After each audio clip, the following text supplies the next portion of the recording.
আসসালামু আলাইকুম এভরিওয়ান, সবাই কেমন আছেন? আজকে চলে যাচ্ছি পপুলার ডায়াগনস্টিক সেন্টারে। আসলে আম্মু কিছু টেস্ট করাতে হবে, এই জন্য চলে যাচ্ছিলাম। তো আর আমার একটা কাজ ছিল। তো আকাশটা অনেক সুন্দর ছিল, মেঘলা মেঘলা ছিল, কিন্তু অনেক গরম ছিল। গরম কমার নামই নেই। তো তারপরে চলে গেলাম আম্মু টেস্ট করানোর পর আমার একটা ড্রেস কিনতে। আসলে আমার সামনে একটা প্রোগ্রাম আছে, তো এই জন্য একটা ড্রেস কিনতে হবে। তো চাচ্ছিলাম হচ্ছে আনস্টিচ না কিনে স্টিচ কিনতে, কিন্তু আসলে স্টিচ তেমন পছন্দ হচ্ছিল না, তাই আনস্টিচই নিয়ে এসেছি। তো তারপরে এই যে একটু নাস্তা খেয়ে নিলাম ড্রেস দেখতে দেখতে। এই তো শর্মা খাচ্ছিলাম, শর্মাটা ভালো ছিল অনেক। তারপরে এই তো এই ড্রেসটা আমার কাছে ভালোই লেগেছে, এই ড্রেসটাও সুন্দর। কিন্তু এই হোয়াইট ড্রেসটা অনেক সুন্দর, আমার অনেক ভালো লেগেছে, কিন্তু আমি একটু কালারফুল নিতে চাচ্ছিলাম, তাই আর হোয়াইট ড্রেস নিইনি।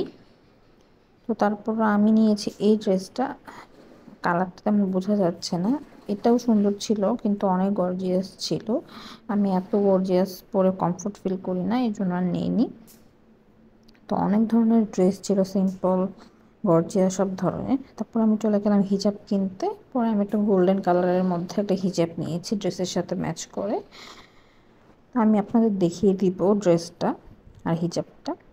তারপরে এখানে রাজলক্ষ্মীর এখানে এত জুয়েলারি পাওয়া যায়, অনেক ধরনের জুয়েলারি, যে যেমন চায় এমনই পাওয়া যায়। কানের দুলগুলো অনেক সুন্দর ছিল, দেখতে আমার কাছে অনেক ভালো লেগেছে। আসলে আমি হিজাব পরি দেখে কখনো এগুলো কিনি না তেমন, কিন্তু দেখতে ভালো লাগে, কিনতেও ভালো লাগে, কিন্তু পরা হয় না আর কি। আর তো এখানে অনেক ধরনের রিং ছিল, রিংগুলোও ভালো ছিল মোটামুটি।